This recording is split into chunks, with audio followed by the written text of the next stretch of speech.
Eh bien, on se retrouve comme ça pour la deuxième partie du remplissage des formulaires qu'on a commencé hier. Donc, aujourd'hui, nous allons continuer simplement avec le remplissage des formulaires concernant le candidat des provinces au Canada, dans la province principalement du Québec. Donc, on a commencé par créer le compte dans la vidéo précédente. Ça, c'est la deuxième partie. Ici, on va simplement continuer avec le remplissage des formulaires. Ce que vous devez savoir, c'est qu'il y a plusieurs formulaires à remplir. Cependant, il y a les formulaires qu'on remplit en ligne et d'autres formulaires, on doit télécharger une application qui s'appelle Adobe Acrobat Reader pour pouvoir remplir ces formulaires-là. Donc, allez déjà chercher à télécharger l'application Adobe Acrobat Reader. Dans la vidéo qui suit, je vais vous montrer comment télécharger ça et vous montrer comment enregistrer les PDF à traiter, à remplir et je vais vous montrer comment soumettre ces PDF-là. Donc, sans toutefois tarder, je me présente rapidement pour ceux qui ne me connaissent pas. Je suis Jean-Pierre Kamga, jeune étudiant qui a décidé de créer cette chaîne pour vous aider à immigrer au Canada de par vous-même, sans avoir besoin d'une agence d'immigration, sans avoir besoin d'une quelconque personne, sans avoir besoin même de moi. Donc, grâce à ces vidéos-là, vous pourriez donc faire vos démarches de vous-même sans avoir besoin de quelqu'un. Si ce sujet t'intéresse, si ce sujet vous intéresse, n'hésitez surtout pas à vous abonner, à liker, à partager pour aider d'autres personnes. Ce n'est pas pour moi que vous le faites, c'est pour vous. Parce que, comme vous me voyez là, vous n'êtes pas sûr que demain vous allez encore retomber sur moi. Donc, vous vous abonnez, vous activez la cloche de notification pour toujours recevoir mes vidéos, mes nouvelles vidéos quand elles vont sortir. Parce que la référence, c'est Jean-Pierre Kamga, le docteur, c'est moi, la référence. Donc, ceci étant dit, on se retrouve donc derrière mon écran pour continuer avec cette vidéo-ci. Voilà, comme je vous ai dit, dans la vidéo précédente, on a créé ce compte-ci et puis on a rempli ce premier formulaire. Donc, ici, on va simplement continuer. Mais avant de continuer, je vais vous montrer comment modifier le formulaire précédemment, comme je vous ai dit. Vous devez savoir que lorsque vous remplissez ce formulaire, vous pouvez fermer, sachant que vous avez les informations de votre compte. Vous pouvez fermer et revenir plus tard, soit modifier, soit continuer. Donc, pour modifier le premier formulaire, vous cliquez sur éditer ici et vous allez voir, vous cliquez sur continuer et au fur et à mesure, donc, si voilà les informations au fur et à mesure. Si vous n'aviez pas rempli peut-être le passeport à ce niveau-ci, vous allez simplement continuer jusqu'à arriver au passeport. Vous mettez les informations de votre passeport et vous enregistrez, vous continuez. Si vous n'avez pas mis peut-être votre pièce d'identité ou alors les détails de votre test de langue, ainsi de suite, vous continuez et puis vous remplissez. Donc, on va rentrer là pour continuer le remplissage des formulaires. On va venir là. Comme je vous ai dit, il faut toujours vous rassurer que le formulaire que vous remplissez là, ça correspond à vos attentes, en fait. Donc, vous venez ici, vous cliquez sur éditer, formulaire IMM 5406, renseignements additionnels sur la famille. Ce formulaire est obligatoire pour tous les programmes. Donc, éditer. Donc, à quoi sert ce formulaire? Nous avons besoin des informations sur votre famille, parents, enfants, conjoints, frères et sœurs. Vous n'avez pas besoin de remplir ce formulaire au complet en une seule séance. C'est ce que j'étais en train de vous dire. Vous, pour enregistrer vos projets sur ce formulaire, cliquez sur enregistrer et continuer. Vous pouvez retourner à ce formulaire plus tard en cliquant sur afficher mes demandes sur la page d'accueil. Donc, avant de commencer, vous, le demandeur principal, devez remplir ce formulaire pour vous-même et au nom de tout membre de votre famille âgé de 18 ans ou plus, qui n'est pas déjà citoyen canadien ou résident permanent. Inscrivez tous les noms en français et dans votre langue ou caractère maternel, arabe et tout ça. Donc, si vous êtes arabe et que votre nom s'écrit en votre langue, il faut mettre ça. Avant de commencer, lisez le guide d'instruction. Donc, lisez attentivement et puis, nom complet, voilà votre nom, voilà votre date de naissance. Si ce n'est pas bon, vous éditez et puis vous commencez. Donc, si c'est bon, là, vous venez en bas sur remplir et poursuivre la demande. Dès que vous avez fait ça, vous venez sur prêt à soumettre. Vous cliquez maintenant sur éditer. À quoi sert ce formulaire? On a déjà dit, vous venez maintenant ici sur éditer pour remplir donc le formulaire en question. On dit section A, lien parenté, demandeur, nom complet. Déjà là, vous vérifiez. Pays ou territoire de naissance, vous mettez le pays ou le territoire où vous êtes né. État civil, vous sélectionnez l'état civil. Adresse électronique, c'est pas obligatoire, vous pouvez laisser. Indiquer l'adresse ci-dessous, indiquer la ville, le pays, le territoire maximum. L'adresse ci-dessous.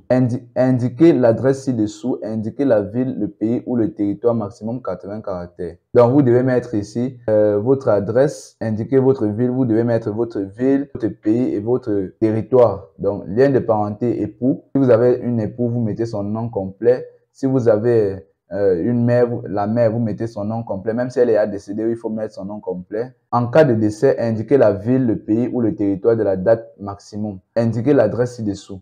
Lien de père, vous mettez tout. On dit en cas de décès, indiquez la ville, le pays ou le territoire et la date. Donc, si votre papa est mort ou bien votre mère est mort, vous mettez quand même son nom, la ville, le pays, le territoire où elle est décédée et la date à laquelle elle est décédée, et puis vous enregistrez, vous continuez. Pareil que pour la mère. Vous venez maintenant ici, renseignements additionnels sur la famille, enfant 1. Vous mettez le lien de parenté. Vous mettez son nom, vous mettez sa date de naissance, pays ou territoire de naissance, vous mettez son pays ou territoire de naissance, état civil. Vous mettez l'enfant s'il est célibataire ou marié, et adresse électronique. S'il a une adresse Gmail, vous mettez. S'il n'a pas, vous laissez. En cas de décès, vous mettez donc la ville, le pays ou le territoire où la personne est décédée. Vous cliquez sur... Si vous avez un autre enfant, vous cliquez sur autre ici et puis vous mettez enfant 2, ainsi de suite, vous remplissez et puis vous ajoutez un autre si vous en avez plusieurs. Si vous n'en avez pas plusieurs, vous pouvez supprimer si vous n'en avez pas plusieurs, vous pouvez continuer et puis vous cliquez sur enregistrer et continuer. Renseignements additionnels sur la famille, frères et sœurs.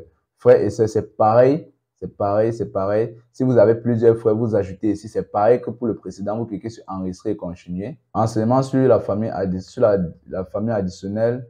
On clique là sur éditer encore une fois pour se rassurer que c'est bon. Là, c'est bon.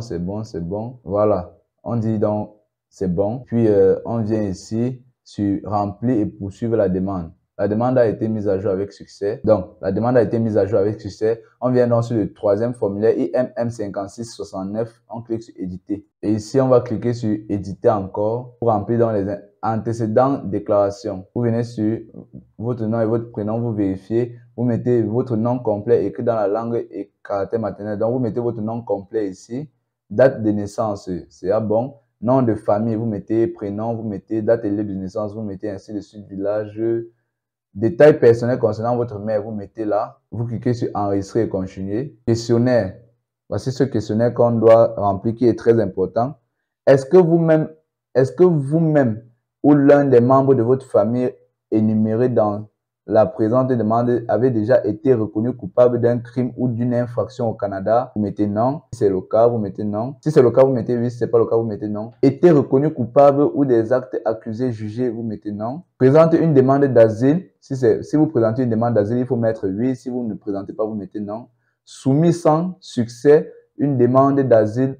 Si vous avez déjà soumis et qu'on vous a refusé une demande d'asile, vous mettez oui. Si vous n'avez pas soumis, vous mettez non. Soumis sans succès une demande d'admission au Canada ou dans tout autre pays ou territoire ou reçu l'ordre de quitter le Canada ou tout autre pays. Si vous avez déjà reçu l'ordre de quitter le Canada ou bien vous avez reçu un refus, vous mettez oui. Si ce n'est pas le cas, vous mettez non.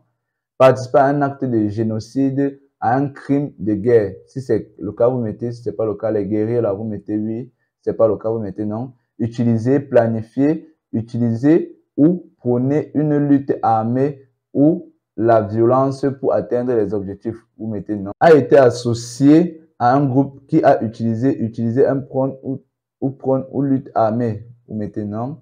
Était membre d'une organisation qui se livre à des activités s'inscrit dans le cadre d'une activité criminelle. Vous mettez non. Était détenu, incarcéré ou emprisonné. Vous mettez non. Souffert d'une maladie grave ou d'un trouble physique et mental, vous mettez non. Pour toute question à laquelle vous avez répondu oui, veuillez donner une précision ci-dessous. Donc, si vous avez répondu oui, peut-être sur le cas de la maladie, ici, on va vous demander de mettre une précision maximum de 679 caractères pour décrire ce qui s'est passé réellement. Dès que c'est fini, vous cliquez sur enregistrer et continuer. Section C, scolarité. Éléments, école élémentaire, primaire, école secondaire, université ou collège, vous remplissez. École de formation professionnelle ou autre école postsecondaire, vous remplissez. Donnez des précisions pour toutes les études secondaires. Vous remplissez ici au fur et à mesure et puis vous cliquez sur enregistrer et continuer. Annexe antécédents personnels dû aux activités. Section veuillez préciser, donc vous lisez là et puis vous remplissez comme je vous ai montré là. Nom de l'entreprise employeur ou de l'école et établissement selon le cas statut dans lequel votre pays. Vous remplissez et puis vous cliquez, vous enregistrez, vous continuez. Appartenance ou affiliation à des organisations. Vous lisez, vous remplissez et vous continuez. Sélection F. Quand il dit vous remplissez, vous continuez, c'est pour vous dire que ce n'est pas difficile. Si je m'attarde sur ça, la vidéo sera tellement longue. Donc, Vous regardez juste, vous mettez vos vraies informations et puis vous enregistrez, vous continuez. C'est simple. C'est pourquoi je passe rapidement. Où je m'arrête, c'est parce que je vois qu'il y a des explications à vous donner. Charge publique officielle. Pays ou territoire ou sphère compétence, nationalité, vous mettez la nationalité, service, direction. Si vous ne connaissez pas, vous laissez activité ou poste occupé. Vous mettez, vous pouvez mettre, vous mettez enregistrer, continuer. Service militaire, vous remplissez. Si vous avez fait dans l'armée, vous remplissez et puis vous mettez adresse, rue ou numéro civique. Vous remplissez province, état, pays ou territoire, code des zip. Si le code des zip n'est pas important, vous laissez et puis vous enregistrez, vous continuez. Donc, on a fini avec ce formulaire. Vous dites enregistrer et poursuivre la demande. Donc, ici, c'est déjà prêt à être soumettre. On a dit on devait faire les 3 formulaires ici dans cette vidéo. Donc, on va continuer. Renseignements supplémentaires, liste des voyages. On va venir sur pas encore commencer. On va cliquer sur commencer. Ici, c'est pour prendre les informations concernant vos différents voyages et effectuer les années antérieures. Avant de commencer, vous devez entrer l'historique de tous les voyages que vous et les membres de votre famille avaient effectués à l'extérieur de votre pays d'origine ou celui où vous viviez au cours des 10 dernières années ou depuis votre 18e anniversaire selon la date la plus récente. Vous devez inclure tous les voyages, y compris ceux que vous avez effectués pour tourisme, affaires, formation, tout autre. Et tout ça, vous cliquez sur continuer ici. Demandeur principal, vous mettez votre nom, prénom. Si vous n'avez fait aucun voyage, vous mettez sur aucun voyage, vous cliquez ici. Si vous avez fait le voyage, vous mettez les informations du voyage, destination, durée, but du voyage, et puis vous enregistrez, vous continuez. Section B, votre époux. Si elle a déjà fait aucun voyage, vous cliquez ici. Si elle a fait un voyage, vous mettez les informations, vous cliquez sur enregistrer et continuer. Vos enfants en charge depuis les 18 ans. Pareil, même processus. Enregistrer et continuer. Pareil également. Enregistrer et continuer. Voyage 3. Vous dites enregistrer et continuer. Donc, vous voyez donc qu'on a rempli dans les 3 autres formulaires qui restaient. On a rempli les 3 autres formulaires qui restaient. Maintenant, pour les formulaires PDF suivants, ce qu'on va faire, c'est quoi?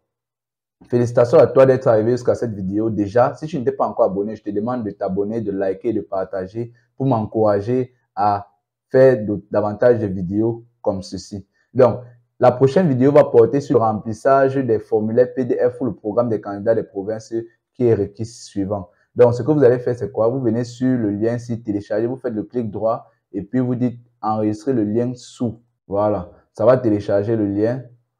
Vous allez enregistrer peut-être au bureau, je ne sais pas, vous enregistrez quelque part ou bien en téléchargement, vous enregistrez. Vous venez sur le deuxième formulaire, vous faites le clic droit également. Là, c'est en train de télécharger. Vous faites le clic droit, vous cliquez toujours sur enregistrer sous. Et puis, toujours dans le téléchargement, vous cliquez sur enregistrer. Dès que vous cliquez sur ça ici comme ça, vous allez voir dans le dossier, vous allez voir où c'est situé. On va utiliser ça dans la prochaine vidéo. Dans la prochaine vidéo, je ne vais plus vous montrer comment enregistrer ça. Donc, il faut être attentif. Donc, voici les PDF là. Vous voyez que si j'essaie d'ouvrir les PDF, ça va refuser de s'ouvrir. Vous-même, vous constatez, si je double-clique sur le programme ici comme ça, vous allez voir que ça va ouvrir une page qui signifie que je ne peux pas. On vous dit ici que ce formulaire ne peut pas être lu par le moniteur Gmail. Donc, à travers le lien si vous partez sur le lien, si vous allez télécharger dans la version Adobe Acrobat Reader pour pouvoir donc ouvrir ces PDF qu'on vient de télécharger. Ces PDF, c'est pour pouvoir le lire. Donc, on va dire que c'était tout pour cette vidéo. Dans la prochaine vidéo, je vais télécharger Adobe Acrobat Reader avec vous et remplir les 2 formulaires-ci. Ok, on se capte pour la prochaine vidéo.